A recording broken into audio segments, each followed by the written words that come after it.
I think that's what we prove. যারা আমাকে vote দিয়েছে তারা আমাকে ভোট দেয় নাই, বাংলাদেশকে ভোট দিয়েছে।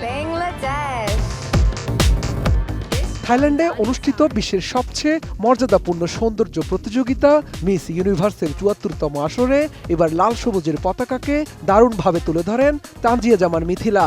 তবে অনেকটা পথ পাড়ি দিলেও শেষ পর্যন্ত আর বিজয়ের মুকুট পরা হয়নি তার। চ্যালেঞ্জিং এই যাত্রা শেষ করে ২৫ নভেম্বর দেশে ফেরেন মিথিলা। সেদিন বিমানবন্দরে দেশের মানুষ ও বিনোদন অঙ্গনের সবার প্রতি কৃতজ্ঞতা প্রকাশ করেন এই সুন্দরী।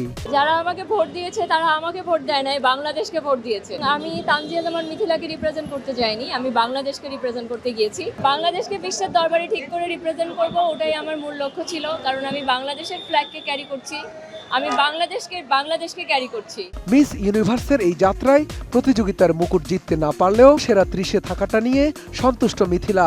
সম্প্রতি তার এই পথ চলা নিয়ে একটি টেলিভিশন অনুষ্ঠানে হাজির হয়ে অনেক বিষয় শেয়ার করেন তিনি। মোনালিসা হেভি ফ্লো 15 পিস প্যাকেটের সাথে ৮ পিসের একটি প্যাকেট একদম ফ্রি।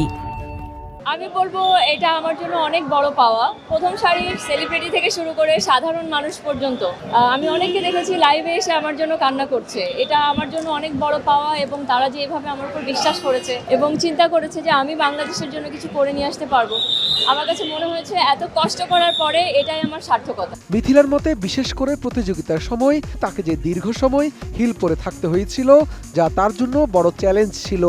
পাশাপাশি ভারী পোশাক সাজসজ্জা নিয়ে থাকাটাও সহজ ছিল না বলে জানান মিথিলা।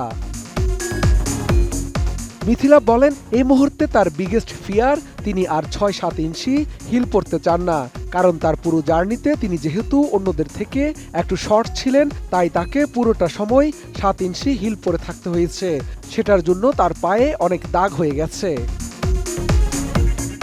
দেশে ফিরে বড় হিলের কথা শুনলেই যেন মনে ভয় ধরে যায় মিথিলার। এই মুহূর্তে হিলের কথা শুনলে তার এটা একটা নাইটমেয়ার হচ্ছে।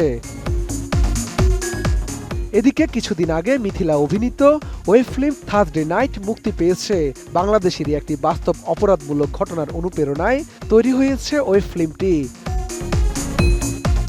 শাহাদাত রিফাত, ATN নিউজ, ঢাকা।